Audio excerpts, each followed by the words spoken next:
Sebagaimana nebuhnan daya li abal dayo babul munawwarah, pintu yang cukup bercahaya. Gedanya wadah terbit ulua tami cahayanya. Artinya iban kegiatan dia daya ini bumenan tapua ahulika dogam mampu. Ya na bohi dia urunggu, bohi dia urunggu beta jaba urungpi dia takku dia nampu. Aduh na kali koyo urunggu caru rumah dia.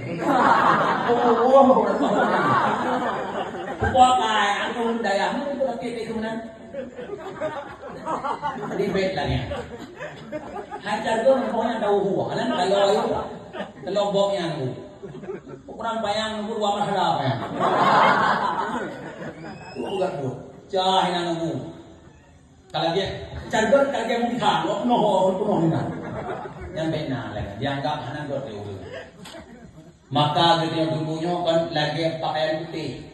Kita aja putih, baju kenang noda membandel dan tunduk. Kenang itu juga jauh aja putih. Selendek, kenang kamu hitam kan? Makam yang ulang hana beribarat baju hitam, kamu tupak hitam hana tu. Yang begitu, tayong tak jaga buat, tayong tak pakai pakaian putih. Artinya jauh daya, iban kegiatan god dalam yang menang kabar oh kamu. Dan awak tengok lagi nak buka dia biar buka tu ini. Sering tak buka dia biar. Oh, dikata awak tu, dek tahu lain langsung umum tahu bukan nupok lemah. Pakon karena oh nikah dengan duit landaya. Ubena berkat buraya. Ubena berkat landaya sepuluh luar. Bek ini tajuk pokok hai mentua. Tajuk ile tu urungsi. Kadang-kadang urungsi nak perih pintu. Anong iwo mayo.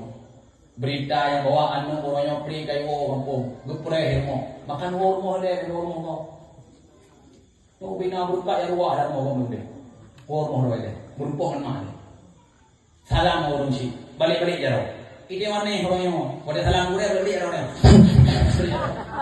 kalau salam mak kan balik lagi apa menonton belo ko pekeo kan lagi karena berbeda, dua daurung keramat, dua daurung. Yang pertama, urung si keramat lah. Karena, betul ni? Apa ni? Apa dia tak? Dalam satu sejarah, Nabi Musa pernah tanya Allah.